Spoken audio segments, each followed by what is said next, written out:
What's up, y'all? Listen, my bad. I know I didn't set the time.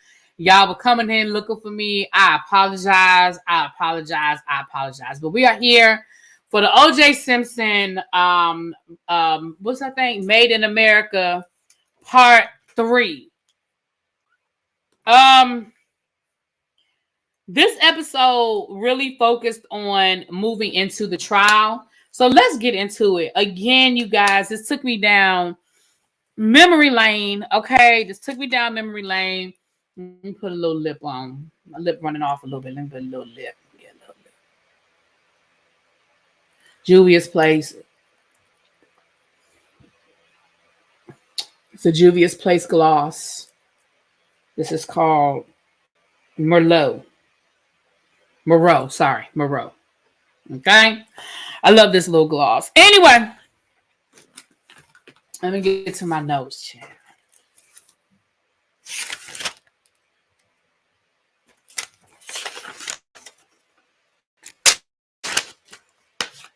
Here we go.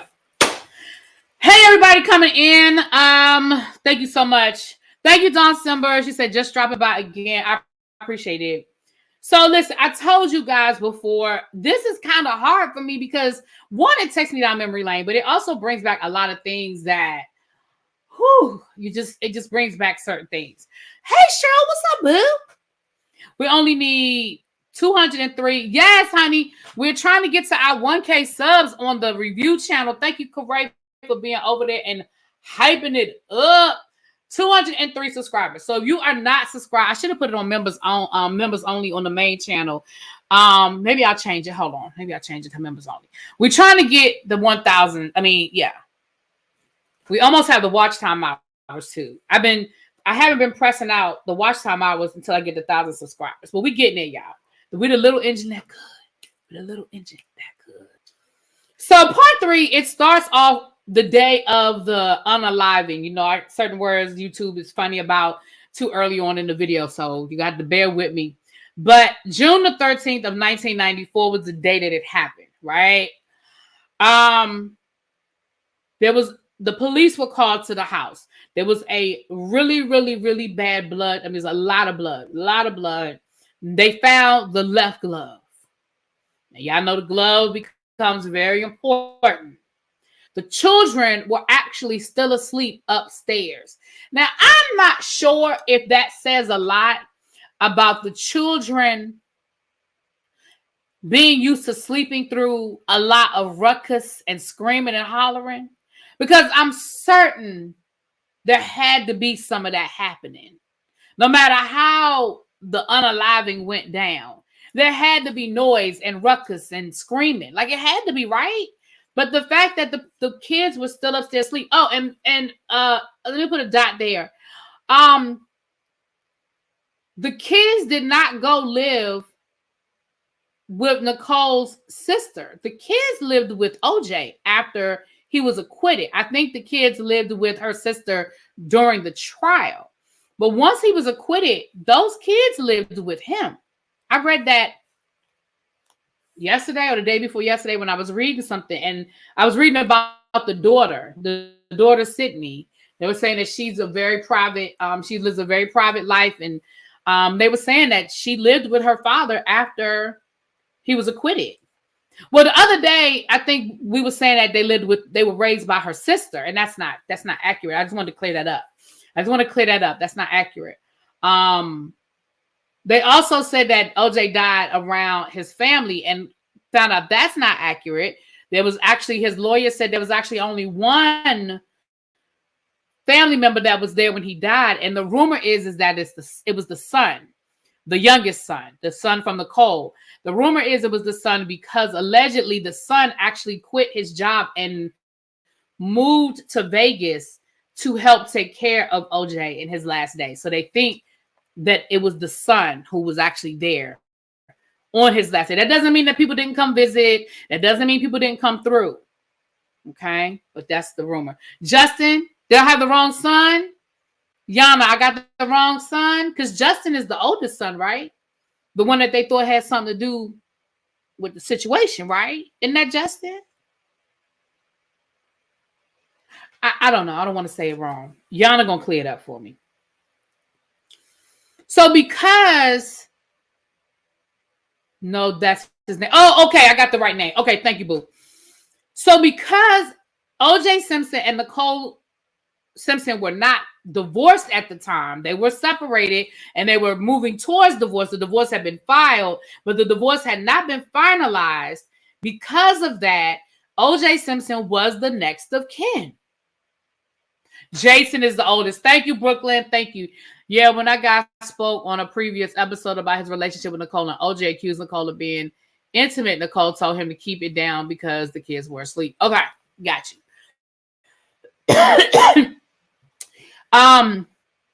So that's how OJ even with that. That's so this whole thing starts with the police leaving her house.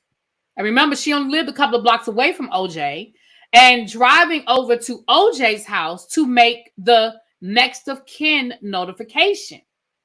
But according to the Popo, when they pulled up to his house, they saw the white Bronco, and allegedly there was blood on the door of the white Bronco. Allegedly. I only say allegedly because it was Mark Furman, and we if you don't remember or you don't know, you're about to learn about Mr. Mark Furman in a minute.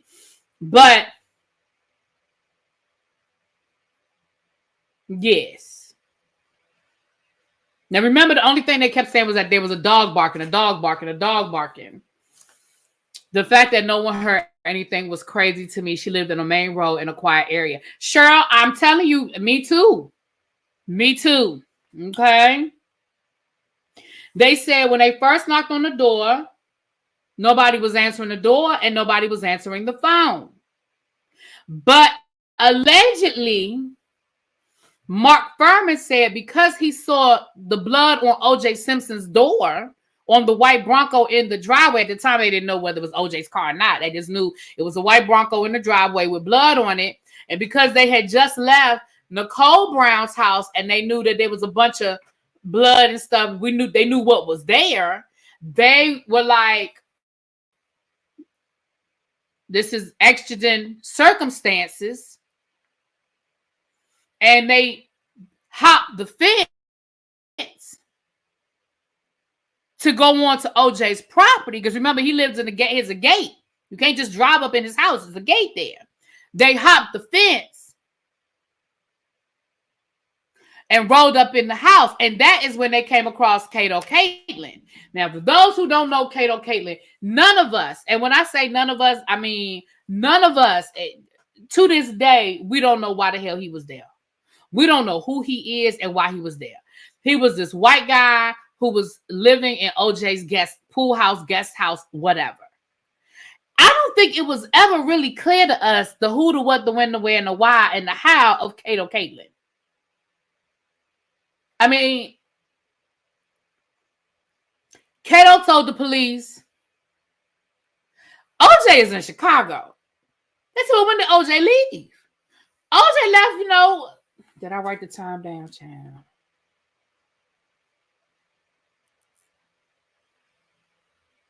I ain't write the time down. But OJ was on his way to Chicago. Now, again, for those of us who remember, OJ went to Chicago that night. Now, the timeline gets really tricky based on, I did write the time down. That might just be later on. Hold on. I did. So hold on. I got the timeline. So hold on. Now, allegedly, when they went to Kato Caitlyn's guest house, allegedly they found the other glove. So they allegedly found the left glove at Nicole's house. And I keep saying allegedly because, again, it's Mark Furman. And that was a question mark at the trial about Mark Furman. Did he plant evidence? That's why I keep saying allegedly. And allegedly, they found the right glove outside of Kato Caitlyn's house. Now, here is one question I had. I just thought about this while I was talking to y'all. one question. On one hand, they was trying to say that somebody ran through the yard because Caitlin testified that he saw a figure run through the yard, and they were trying to say that it was OJ, and that's when he must have dropped the glove, right? When he ran through Caitlin's yard, because he must have went over on foot over to Nicole's house to do what he to do, and then came back. But here's my question.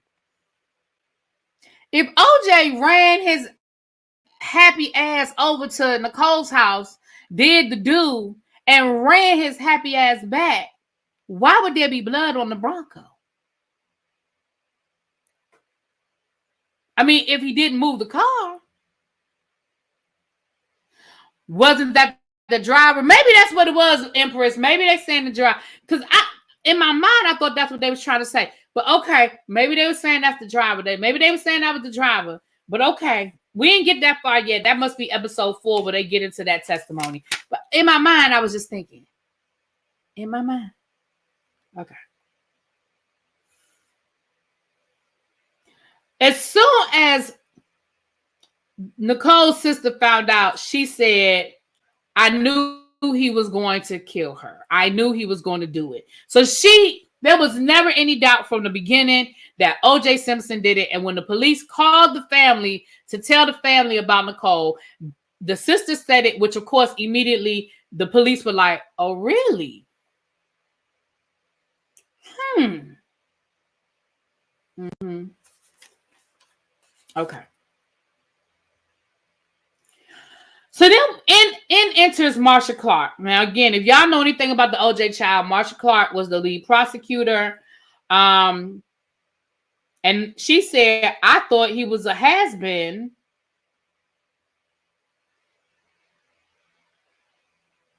And she claimed, she said, I knew who OJ Simpson was, but I never really watched football or anything. So I just thought he was a has-been. And when O.J. Simpson got back from Chicago, he was arrested. Because, again, they were like, something happened here. Some things went down. So he was arrested when he got back from Chicago. What up, Don Boo? Okay.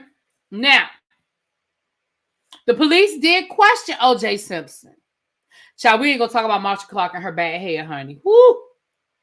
Yeah, Marsha Clark said, what you not going to do, you might have got me once, but you won't get me twice. Hell, Marsha Clark looked better in this documentary than she looked during the whole trial. And they tried to give her a makeover and everything down to the trial. And she looked better on this documentary.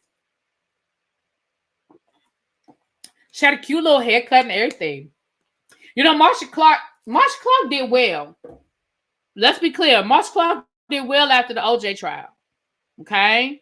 Didn't she become a writer or author or something? She did well after the OJ trial. Remember the scandal? Because her and Chris Darden ended up having an affair. Remember Marsha Clark was married or going through it? No, she was a single mom. She was single, but she had 2 kids, like 2 young kids. And her and Chris Darden ended up having an affair. Oh, we're going to get, I don't know if they talk about that on here. But we're gonna get to Chris Darden in a minute, child. We're gonna get to Chris Darden in a minute, okay? Now, when O.J. Simpson got back, he had an injury on his finger. And they asked O.J., what happened to your finger, bro? And he said that he cut his finger on a glass down to the hotel room. Now, the police did talk to O.J. Simpson. But according to Marsha Clark and pretty much everybody else, it was a softball interview. They said, had that been anybody else sitting in that interrogation room with the amount of evidence that they had at the time, there would have been a whole different line of questioning.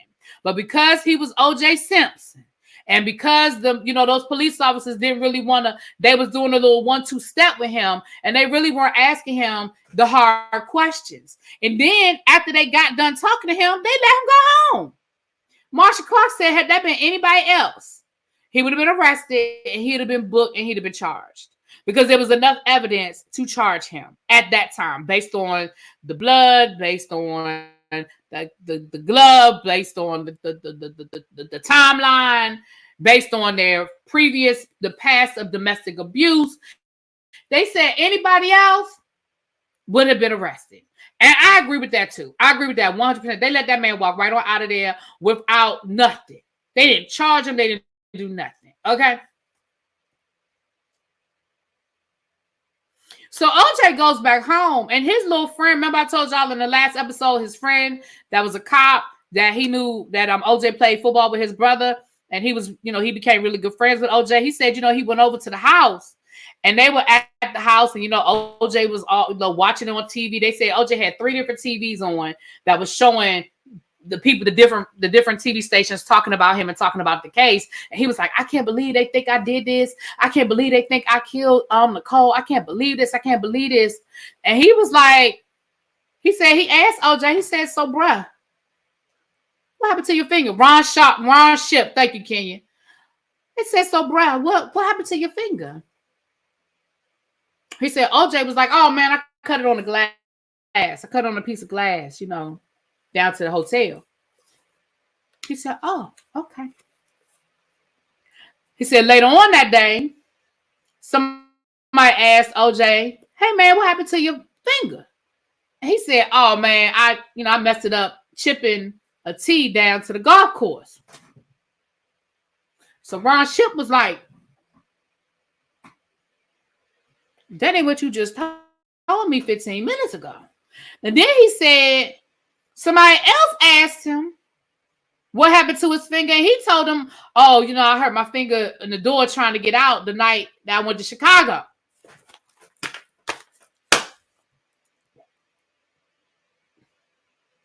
Ron said he got his ass up out that house that day, and he never went back. And when O.J. Simpson hired his first, dream team, his mini dream team before Johnny Cochran came on board, they wanted to hire Ship as an investigator. They wanted him on the team. And when they got in touch with him, and he asked him, they said, we want, OJ wants you on his team. He wants you to be one of his investigators. Ron Ship said, yeah, no, I'm not doing that. And they was like, what you? And they were shocked because I guess OJ had said, yeah, that's my man. He on the police force. I guess by that time he had to be retired because he wouldn't have been able to work for OJ and still be actively on the force. So he must have been retired. And I guess OJ must have been like, yeah, he your man. He got you. And when he told him no, and they said, well, why not? Why you don't want to be on the team? He said, because OJ did it.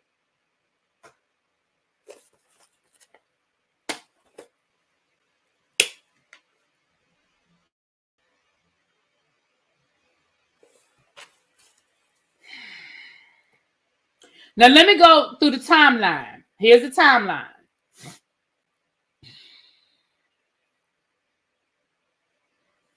$5:00, it was a dance recital.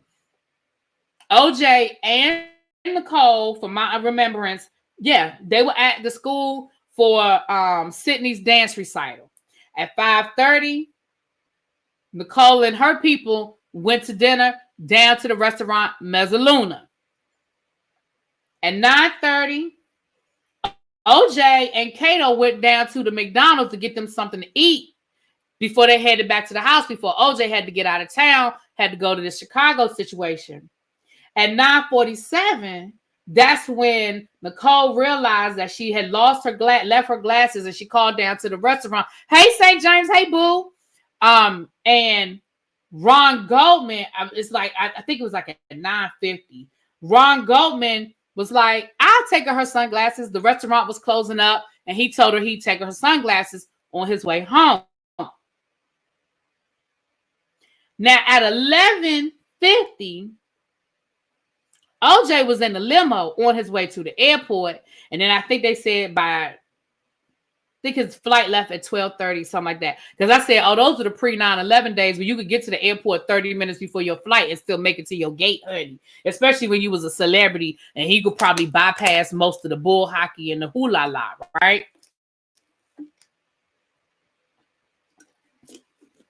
Nowadays, I wouldn't chance that. Okay. Okay. So first, OJ hires Robert Shapiro as his lawyer, but Robert Shapiro is not a trial attorney. He is more of a let's settle this, let's get it done. And so they hire F. Lee Bailey. For those who do not know, F. Lee Bailey is probably one of the most successful trial attorneys in the history of our country. I mean, he has defended a whole lot of the celebrity heavy hitters over the years. Baby, they said OJ went down to the wake. Everybody was shocked that he was down to the wake. Now, I don't understand why y'all was so shocked. At that point, you're in a situation where you're damned if you do and you're damned if you don't, right? If you don't show up, everybody gonna say you guilty. But he still had 2 young children. Let's assume for a minute he ain't do it. That's his his wife. He still has 2 young children. Why wouldn't he go? Now, the flip side, if you believe he did it, the audacity. How dare he show up at the wake? But if he ain't do it, why wouldn't he go? And if he doesn't want to look guilty, why wouldn't he go? Now, they said that he seemed very lethargic at the wake, almost like he had been sedated, which he probably took some pills. You know, he probably took a little something. You know, it was a lot going on, you know. On June the 17th is the infamous Bronco chase. So here's what had happened. The morning of June the 17th, OJ's attorneys had negotiated his surrender to the LAPD. Again, that is some celebrity status bullshit.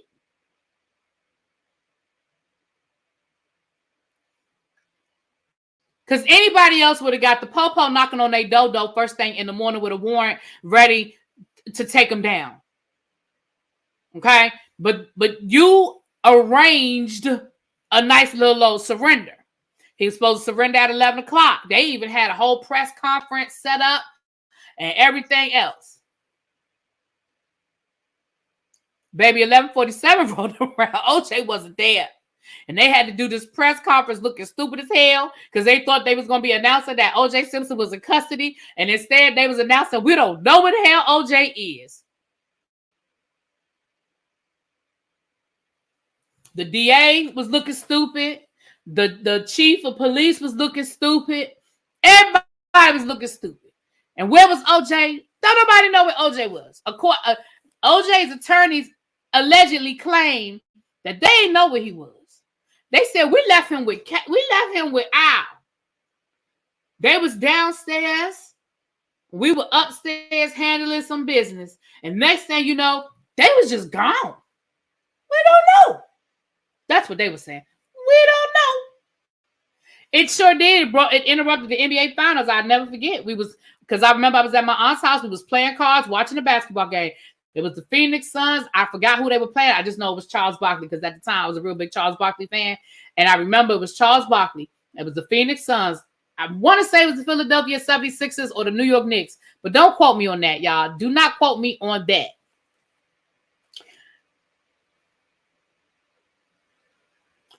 Robert Kardashian shows up and reads this letter.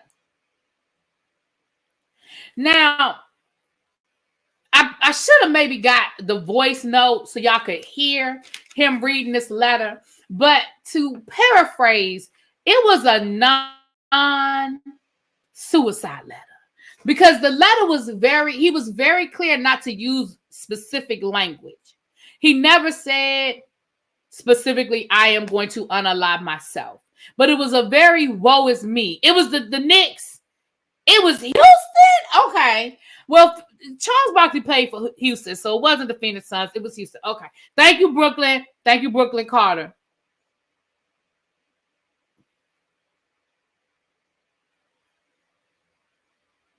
So,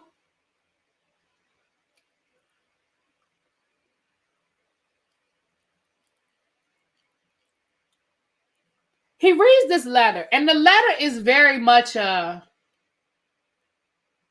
can't believe that people believe this about me. I've always lived my life a certain way. I don't know if I can go on without Nicole.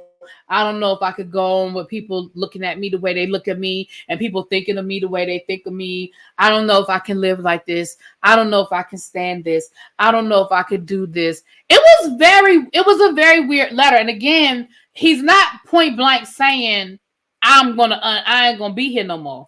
But you could interpret it that way. You know what I'm saying? It was very open-ended, right?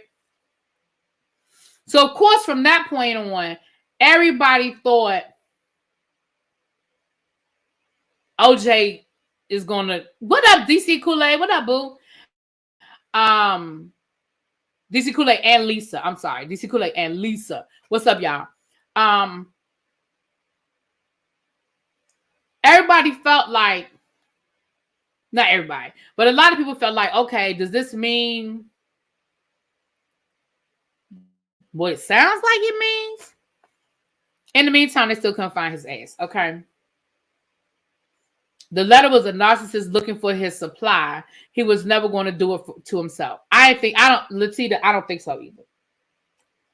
So next thing you know, they're looking for OJ. Everybody on the lookout for OJ. And a local news helicopter found him. Well, the police found him first. And then the news helicopter found him. And that is when they interrupted everybody's good TV show to watch this damn low-speed chase. Because there wasn't nothing high speed about this chase. Now, I'm going to say something that's going to be controversial. That maybe y'all are not going to agree with. But let me say this. I understand how it looked. Here you are. You have this celebrity that is leading the police on this chase. He was supposed to surrender. He didn't. So technically, he's a fugitive from the police. However, Al got arrested. He got charged. He got arrested after it was over. He got charged and arrested for aiding and abetting a fugitive from the law. He did. He got charged. I don't think he did any jail time behind it, but he did get charged. So, but literally at the time, he was holding a weapon, threatening to unalive himself. Now, whether he meant it or not, whether he was ever going to do it or not, that's two different conversations, right? Do I think special preference was given because of who he was? Of course, absolutely. But do I feel like the way they handled it was wrong, given the threat that he was going to unalive himself in the back seat of the car? Now, could the police have cut it off? Absolutely.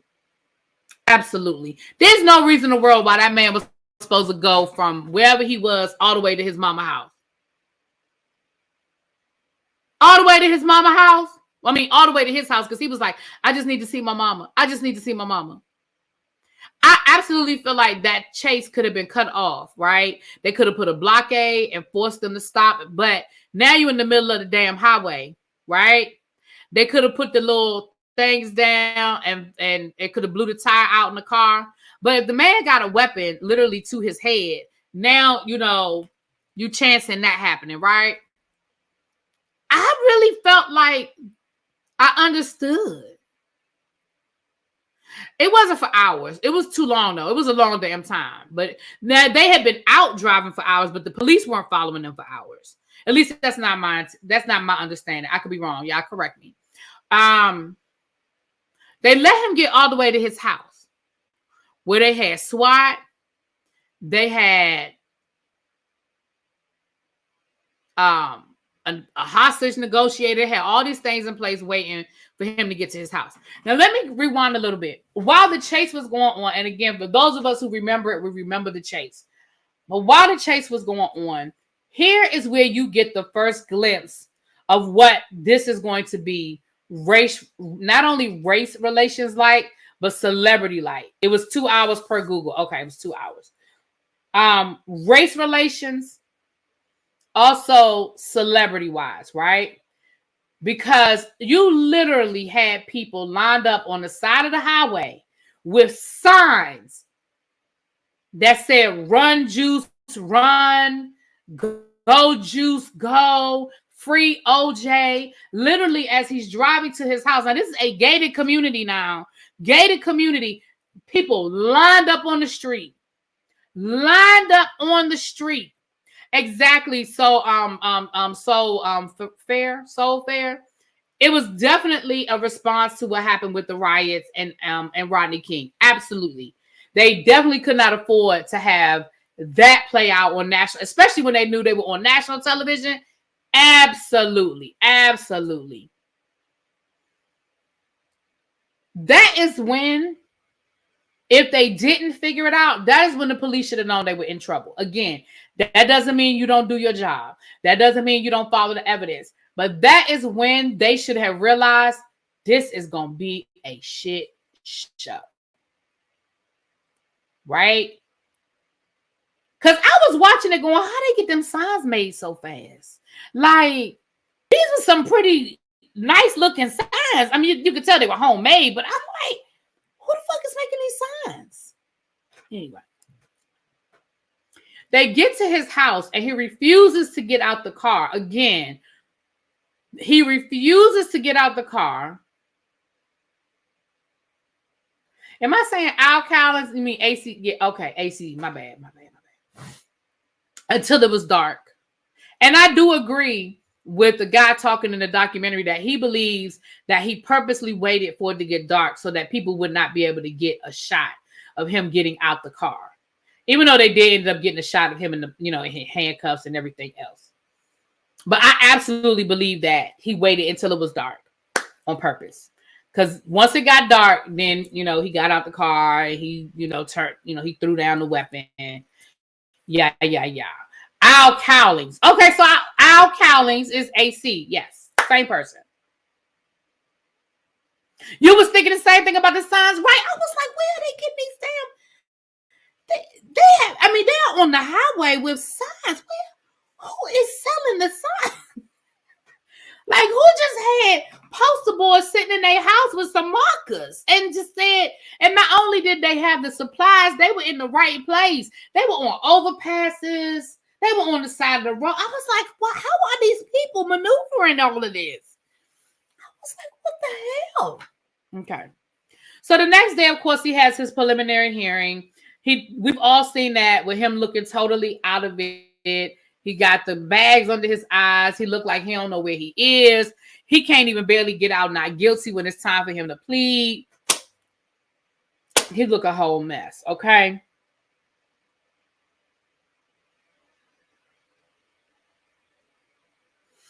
Now, something that was really, really nasty, and again, the police officer said that once he was in the car, handcuffed, and they were taking him to the station, OJ said, what are all these niggas doing in Brentwood? As they were passing the people that had been lining the streets. What are all these niggas doing in Brentwood?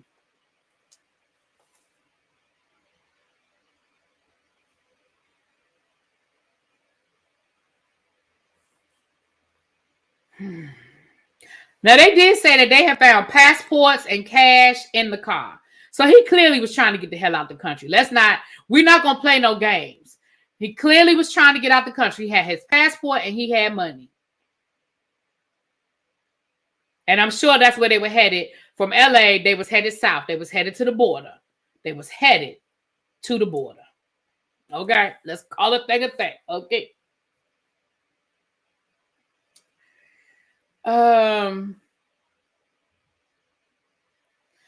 So very early on in the case,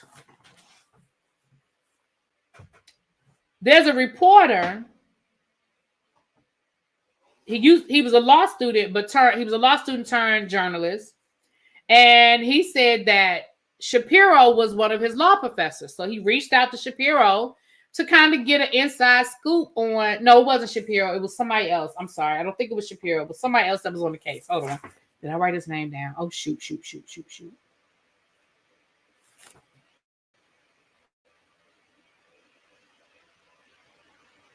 Maybe it was Shapiro. Either way, it was one of the attorneys. Let me just say that. It was one of the attorneys.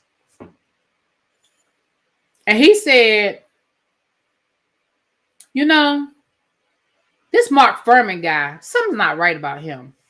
Something's not right about this Mark Fuhrman guy. Now, remember, Mark Fuhrman was the first cop on the scene who found the both gloves. He found the left glove and the right glove. He was the one that saw the blood on the Bronco. That was him too, right? Now, mind you, the guy was sending the journalist on, he gave him the breadcrumbs, right? It was Shapiro. Thank you, Brooklyn. He gave him the breadcrumbs. So the guy went and did the research, and he said, I thought I was just going to find something, he's a dirty cop or he's had some complaints against him. He said, but what I found was he didn't get sued. He actually sued the retirement board. Are y'all ready for this? He sued the pension board because he was trying to get a transfer, because at the time he was in South Central LA. And they literally showed his paperwork where he wrote this in his paperwork that he needed to get away from the niggers. He said that, I'm paraphrasing because I didn't write it word for word, so I'm paraphrasing. But he said that being around all that violence and being around all those niggers was bad for his mental health. He said that he liked using excessive force, and he bragged about breaking arms and breaking legs of suspects. And he constantly used the word nigga all through his paperwork when talking about his work environment. Now, clearly he got that transfer because he wasn't working in South Central anymore. He was working in old cushy old Brentwood now, right? Well, of course, once they got a hold of that, they put that in their back pocket.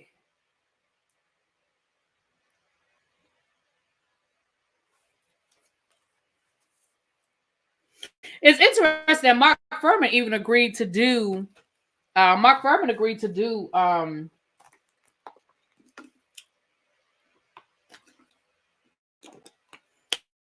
He agreed to do the documentary. He's actually in the documentary. I'm going to say something y'all not going to like. I'm going to say something that y'all are not going to like. Y'all not going to like what I'm going to say. Y'all not going to like it. Mark Fuhrman has also written some books on some true crimes. And there's one case up in Connecticut that involved a Kennedy and a young girl. And he's like a nephew to the Kennedys, allegedly unalived her. It was in Greenwich, Connecticut. And Mark Fuhrman wrote a book about it. And I read the book, and it actually wasn't a bad book. Y'all ain't gonna like that because we don't like Mark Fuhrman. But the book actually wasn't a bad book. Now, that's the only book by him that I did read. But I believe he's done a few true crime books. Yeah, Martha Moxley. Y'all know. I believe he's done a few true crime books, but that's the only one I read. But it actually wasn't that bad. I was like, I feel dirty reading this. But at the time, I was so caught up in the case. I really wanted that information. Anyway, that was years ago. I read that book years ago. So I don't know. So you don't like that, B-Lo? I'm sorry. I know y'all wasn't going to like it, but I still love y'all.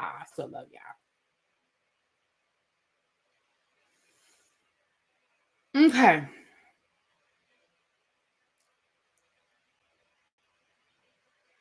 So then we get into Johnny Cochran, and they talk about who Johnny Cochran, Ethel Kennedy's nephew. Thank you. They talk. Did you pay for the book? I got it from the library. Child, no. Now I ain't give him no money now. Now I didn't give him no money. I got it from the library back in the day when we would go to the library and get books. I got it from the library. Okay.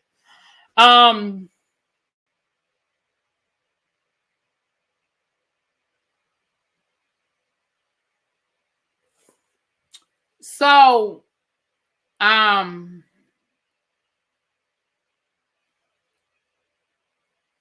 Okay, thank you, El Michelle. El Michelle said, well, you really didn't support it. Thank you, my love. Okay, I'm sorry. I'm getting distracted. Okay, let me get back to this. So then we get into Johnny Cochran, right? And they talk about who Johnny Cochran was. Now, here's the thing about Johnny Cochran. And I love this about Johnny Cochran, right? Johnny Cochran absolutely, his first claim to fame was a case, it was called the Detweiler case. It was a case of a man who was on his way to take his wife to the hospital. She was in labor, and he was speeding. It was a black couple. He was speeding because he was trying to get his wife to the hospital.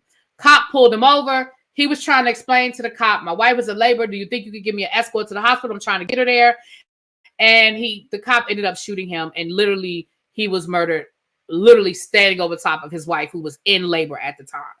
So there was a police inquiry, and this is when Johnny Cochran's first claim to fame came about.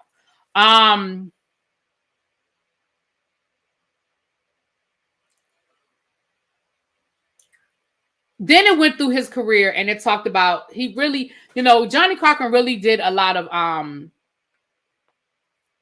he said one of the things, read up on the Geronimo Pratt. I know he doesn't go by Geronimo Pratt anymore, but that's the case. If you read up on Geronimo Pratt, Johnny Cochran lost the case of Geronimo Pratt early on in his career, and he was like, I will not rest easy until I right this wrong. Like, he's not guilty. He didn't do it. And that was one of the last things Johnny Cochran was able to do before he passed away. He was able to get Geronimo Pratt out of jail. I don't know the year, so when I say one of the last things, I don't mean literally one of the last things, but I remember that was after OJ and all of that. But if you go through Johnny Cochran's history, he definitely has a civil rights record. He has a great civil rights record. But like they said, but he also liked to live good. You know what I mean? He also liked to take the celebrity case. He also liked to make money. And I don't think there's anything wrong with that. Like, I feel like here's a man that definitely stood in the gap for civil rights. He definitely stood in the gap for the underrepresented. But he also earned the right to be able to take cases that were going to allow him the ability to live well. And I don't think that's a problem with that. You know what I'm saying? I'm okay with that.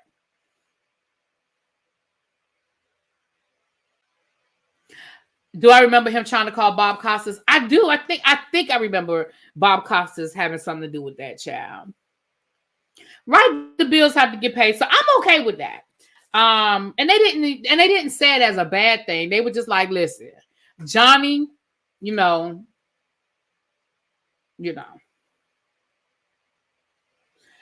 So now we get into, he's assembling his dream team, and now we get to jury selection. Well, the polls showed that the worst jury for the prosecution to get will be a jury of older black women, because the older black women was not trying to see O.J. Simpson go to jail. They were trying to find people who were not, who were younger, who did not remember O.J. Simpson in his prime. They did not remember him as this football hero. Weren't around when he was at USC. Remember, he went to college at USC in, LA. So they were, and preferably white or Asian. So part of the problem, and in this case, it worked to O.J. Simpson's favor. But again, it goes back to who's willing to serve jury duty, right? And they said that basically the only people who were left on the jury, out of the jury pool, because they said because the trial was going to last for over 6 months, predicted to last 6 months, and they were going to probably be sequestered, that pretty much eliminated people who had jobs. Not in 100%, not 100%, but most you could put on a jury summons. Hey, I'm sorry, this will be an undue burden on my family. This will be an undue burden, on my job. Like, I can't do 6 months, and I certainly can't do it sequestered where I can't see my family, or I can't, back then there was no such thing as working from home. Like, people weren't working from home. So like And so the majority of the jury pool was eliminated off the bat.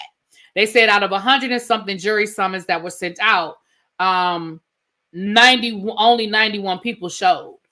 So that automatically eliminated it. And then they said something else that I was a little offended by, but I understood what they was trying to say. But I was a little offended. They were like, basically, the jury that was left were people who wouldn't have been smart enough to understand like the DNA evidence and all of that.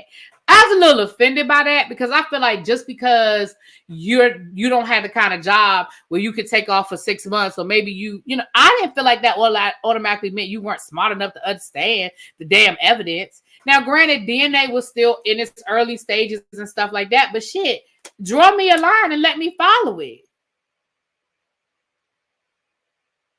Johnny also won a large settlement here in Chictoga, a suburb of Buffalo. They showed him live when he stepped foot off the plane. Okay. Good for him. Yeah, definitely go Google Johnny Cochran beyond O.J. Simpson. Definitely. Yeah.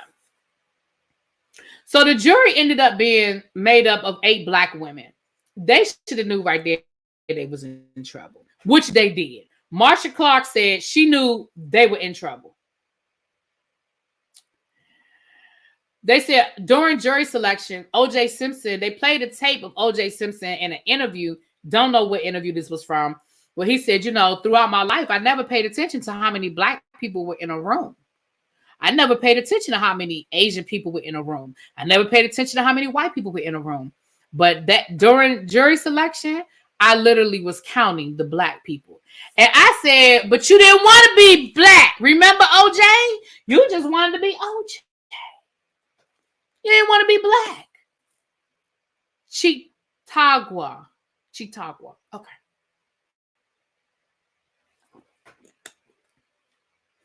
You just wanted to be black. I mean, you just wanted to be OJ, right? Why does it matter? Somebody said he deserved a jury of white people. And did.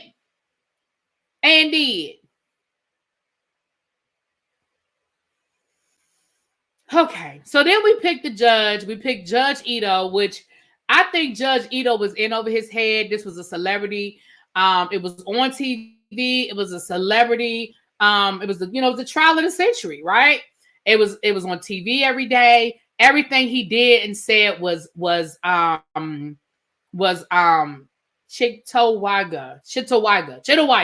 Thank you, baby. And they said Judge Ito was a little overwhelmed by it all, and was even a little starstruck somewhat, right? For example, during the trial, they wanted to take a field trip to see where the glove was. So they wanted the prosecution wanted to take the jury to Bundy. Bundy was Nicole's house, so they could see the crime scene and they could see where they found the different evidence or whatever. So Johnny Cochran and them was like, well, if we're going to go to Bundy, we need to go on up the street to Rockingham. We need to go to OJ's house. And Marsha and them was like, why are we going to OJ's house? Like, it didn't happen at OJ's house. And was like, okay, let's go to OJ Simpson's house. And so Marsha was like, okay, fine. If we go to OJ Simpson's house, we only need to see where the other glove was found. We don't need to see nothing else because we really don't need to be there. But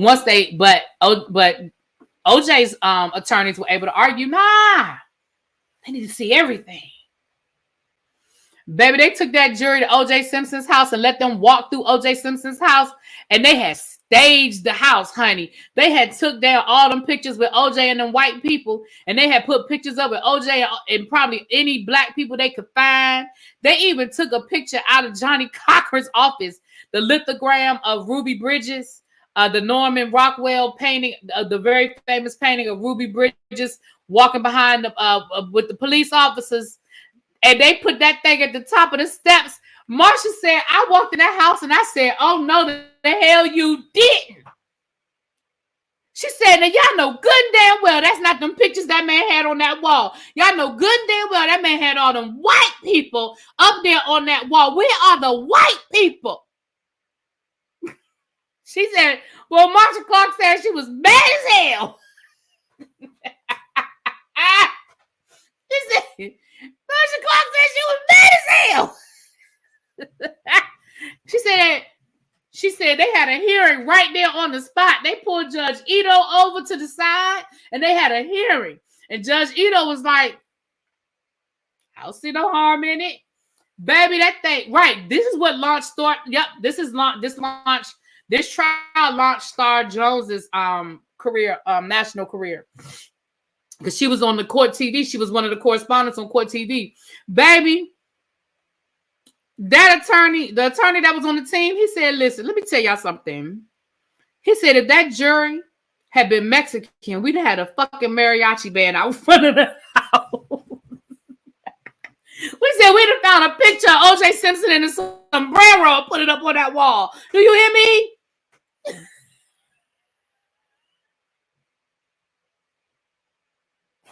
Y'all, when that man said they'd have had a mariachi band playing out in front of that house, baby, that thing took me out. I ain't lying. Because he ain't lying. He ain't lying. And he ain't wrong. That's what they supposed to do. That's what they supposed to do. Hey, Rod. Hey, boo.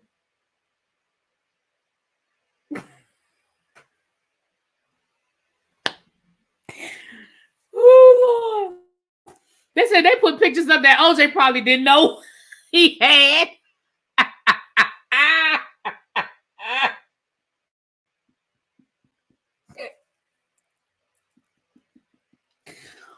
Oh, gosh.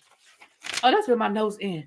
So then it really, so on a serious note, though, that is where you really, no, that's not the last of my notes, because I know, hold on. Because I wrote notes about something else. Hold on. This can't be the last of my notes, because I know I wrote notes. Oh, I skipped right over it. No wonder, because I was like, I know I wrote notes about this. Okay, I skipped right over it. Okay. So let me rewind, because I skipped right over it. Let me rewind. So, yeah, if you guys, for those of you that are new, or even just want to refresh your memory, if you guys have not looked at Ryan Murphy's American Crime Story when they do the trial, it is really good. It is excellent. Matter of fact, I think I might rewatch it. I'm not going to review it. Don't ask me, y'all. I ain't saying I'm reviewing it. But I might need to go back and watch it. But I remember when Rob Kardashian took that damn garment bag out the house, and he swear he never looked inside and he don't know what it was. But it was that day that he realized that he felt like OJ was guilty, child. It was after that that's an Iroquois name? Okay. I could tell it was Native American. Iroquois? Okay. Thank you. Baby. So they said when they got ready for the trial to start, all of a sudden the prosecution had a black man on the team. Mr. Charles Darden. And it was clear to everyone that the only reason why that man was on that team is because he was black. They had to show a little color on that prosecution team. So when they got time to argue about Mark Fuhrman testifying and about his use of racial slurs, they were trying to get all of that excluded. So Charles Darden goes to make the argument, because of course it's going to be the black man to make the argument about keeping the word nigger out, right? Going to be the black man.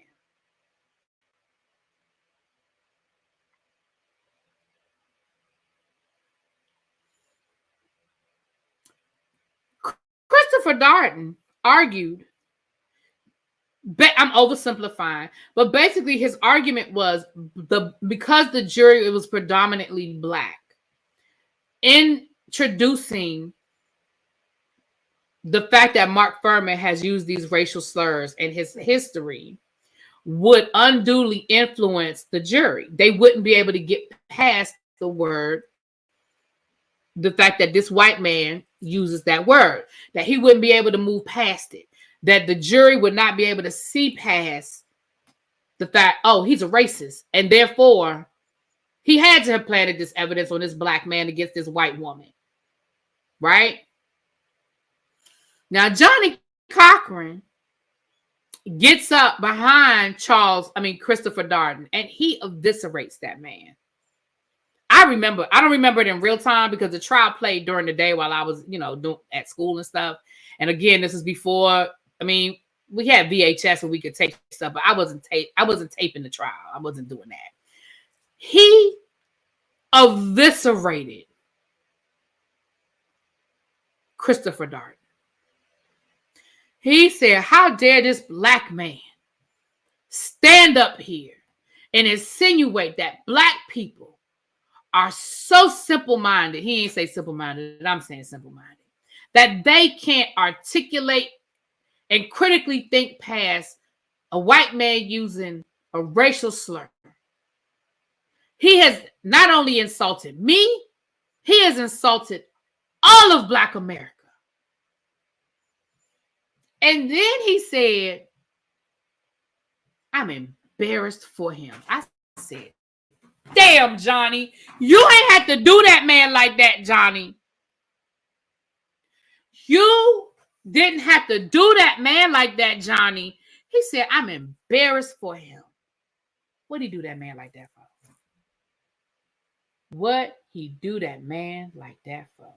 Now, I don't know how Christopher Darden feels today in real time, but I know for a long time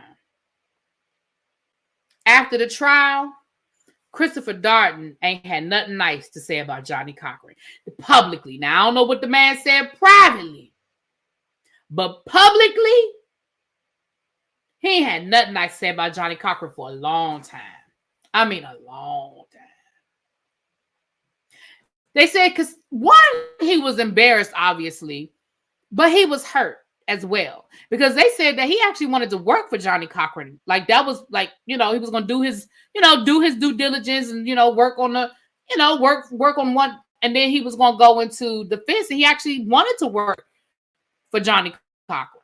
So, of course, that totally, baby, they say that man, they eviscerated that man. And they showed the clip. Obviously, we know that they were able to get the evidence in. Now, can I tell y'all a little secret? Y'all ready? Y'all want to hear my secret?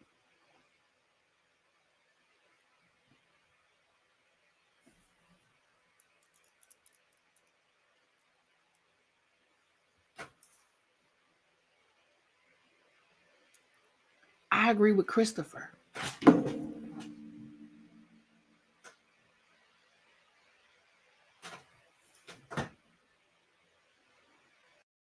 Y'all know good and damn well, if y'all was sitting on that jury and y'all heard what that man said about black people, I dream of unaliving black people. Get me out of Watts. Get me out of South Central because I can't stand being around all these niggas. I like using excessive force. I like breaking people's legs and breaking their arms. And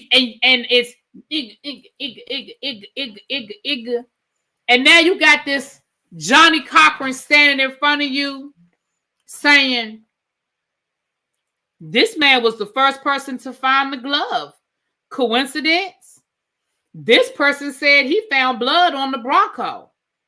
Coincidence? This person was the first person to show up at the crime scene. Coincidence? This person found the second glove. Coincidence? Now, I agree with you, Brooklyn. I think Johnny believed it too. Johnny knew. Because why are you fighting so hard to get it in if you don't think it's going to be effective?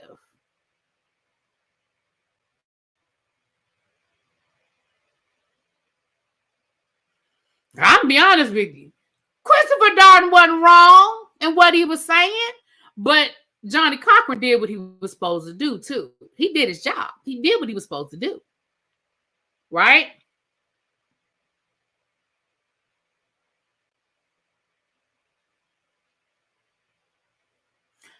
I could see past a little racism. What's a little N-word when two people went to the upper room?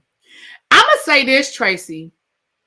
I think I could see past, if you told me somebody, like if you said, oh, this person has been known to use that word, I could get past that in that setting. But when you add all the rest of that stuff, he dreams about unaliving black men. He sued to get a transfer out because he couldn't be around the Iggas any longer. He joked about using excessive force and bragged about, breaking people's arms and legs. If you're asking me, do I think this same person has the ability to plant evidence? My answer would be sure. Now, do I think he did it? I ain't saying that. But if I'm on a jury and that is what you're trying to convince me, remember, it's a reasonable doubt. It doesn't say no doubt. It's a reasonable doubt. So if you're saying to me, now this is the same person that just said all of these things about black people. Now we have this white woman and her friend unalived, and the suspect is her black violent husband. Is it under the umbrella of reasonable doubt? Maybe. Now that don't mean that I think he did plant the evidence. That don't even mean that I think, but again, it's the question of reasonable. Is it reasonable to think it? And again, you add that with everything else at the time we knew about the LAPD. Remember, we fresh off of Rodney King.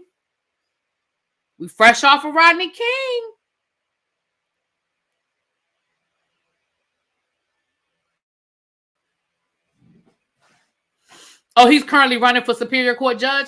I don't think, hey, Auntie Didi, thank you. I don't think that Christopher Darden is a bad guy. I think that, because let's be clear. A lot of people think OJ did it. And he was doing his job. I think didn't Christopher Darden write some books? Christopher Darden got fat. I mean, I'm fat.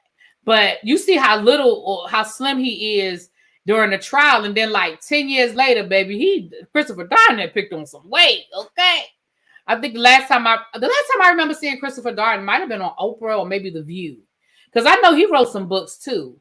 He wrote some books after the fact.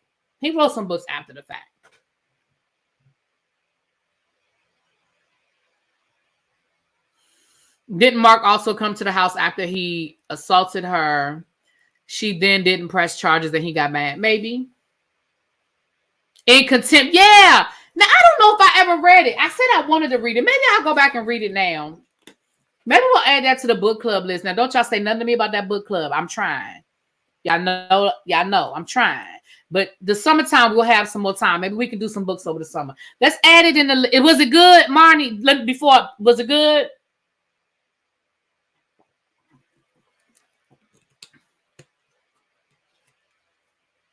Furman did respond to some of her DV calls. Okay. Y'all know what I'm reading right now, and maybe we'll talk about it when I'm done. It is good. Okay, let's add it to the list. Y'all know what what is good. I can't even get it out. I started reading it on the plane when I went to Houston last week or the week before last. I was gonna say In Contempt. Summer on the Bluffs by Sunny Hostin. And she actually wrote a sequel to it already. So I'm reading that, and it's really good. I'm enjoying it. It's a really good book. I'm really enjoying it. All right. You got busy and never finished it? Well, maybe we'll finish it. Maybe we'll get into that. I'm sure it's on audio. The book, like 20 years old. I'm sure it's on audio. So that is part 3, you guys. So we're going to get into part 4. I think part 4 might be the final episode. Maybe it's a part 5, but usually them final parts would just be a bunch of stuff we don't need to talk about. But we'll do part 4. What's today? Wednesday. I'll try to watch it tomorrow night. I didn't know that Sunny Hostin's father lives down in the borough. I didn't know that. That's my old stomping grounds, Uncle Jay. I lived in Greensboro for 6 years. Yeah. Well, Greensboro / Greensboro shit. I live in Greensboro. Am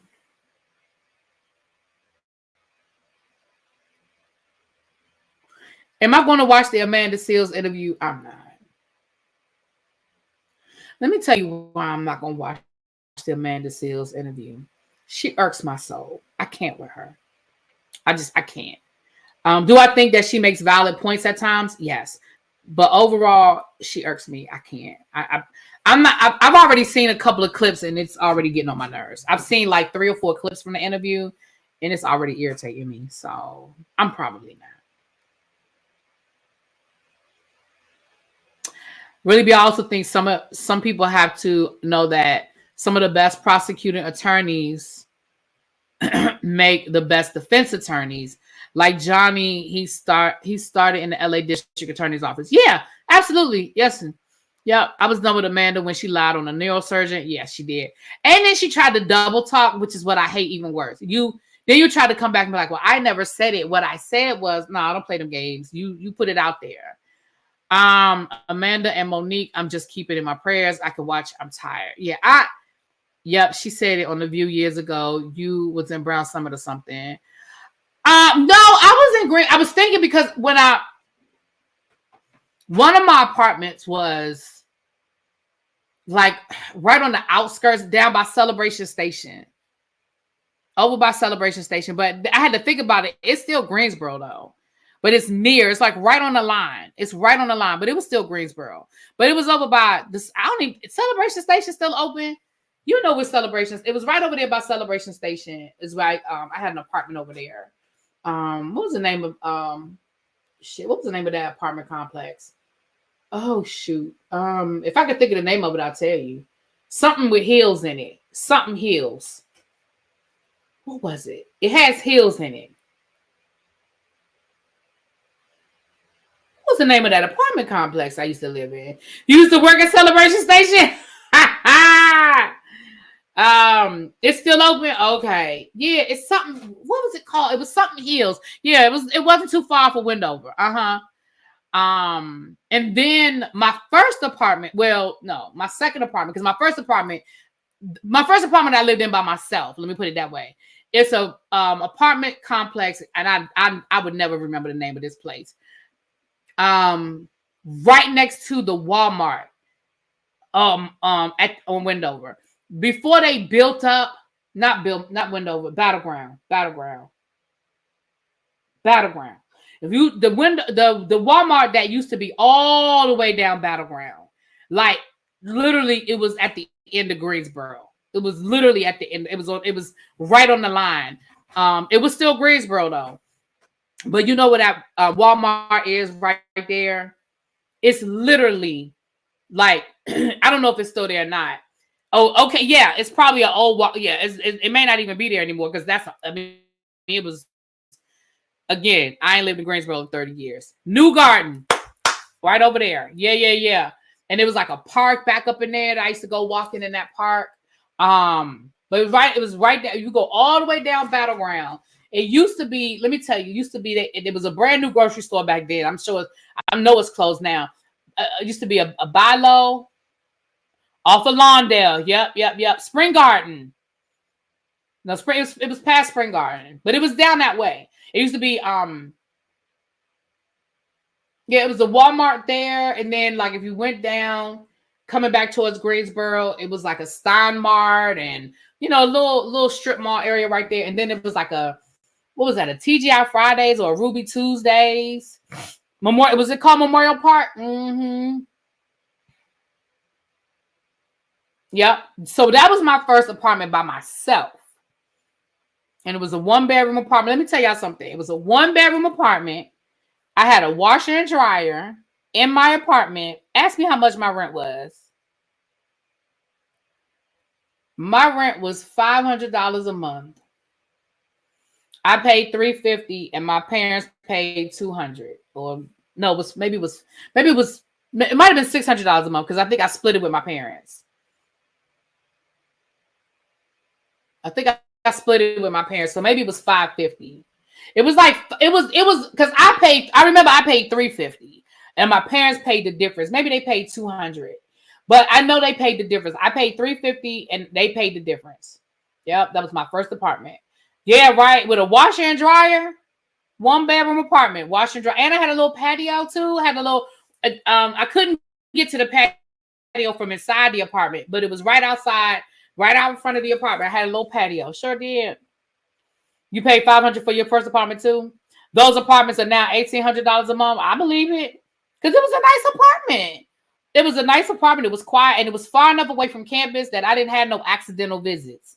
Like if you came out there to see me, you meant to. If you came all the way down Battleground, you meant to. It was on purpose. It wasn't no accident. You meant to come down there. So that was the other thing I loved about it, baby. It wasn't no accidental. Yeah, it wasn't no accidental. And then I moved to the house, the place over there off of Wendover. Friendly Hills. That was what it was. Friendly Hills. Right over there by Celebration Station. Yep. Friendly Hills. That's what it was called. And I had a 1-bedroom apartment there too. But I didn't have a washer and dryer. I was mad. I said, shit, I should have never left my other place. But that's when I was working out by the airport. So it was closer to my job. My first apartment was by A&T. It was $375. I had a roommate, my cousin. He was the child. I know you wasn't over there in Friendly Hill. I mean, what was that? What was it right across the street? What was them apartments right across the street from A&T back in the day, y'all? Jonathan, you know. It was one step above public housing, child. You know, what was the name of them apartments? What was the name? I'm about to get off here, y'all. We ain't even talking about OJ no more. What was the name of those apartments that were right across the street from A&T? It was like I said, one step above public housing, child. There was a bunch of A&T students there. Forest Grove. Forest Grove, baby. Woo, Forest Grove. Forest Grove. That used to be. Woo, the stories.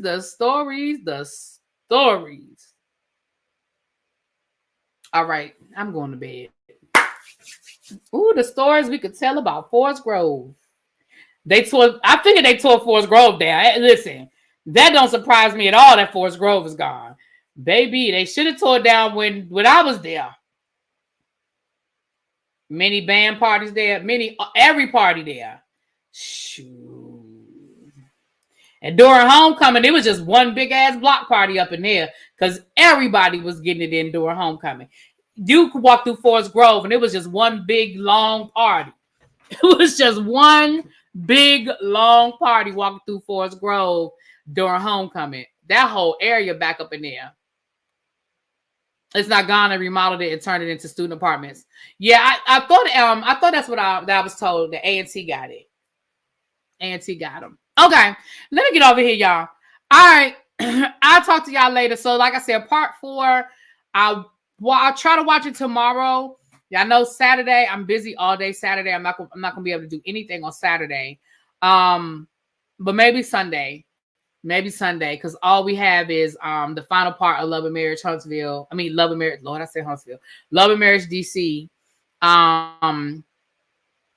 So maybe we'll do it on Sunday. All right, y'all. Let me get out of here so I can go to bed. I will talk to y'all later. Mwah! Peace.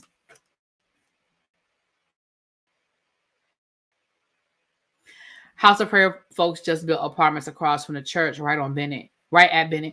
Oh, in that field where right across the street from it used to be like it was an open field.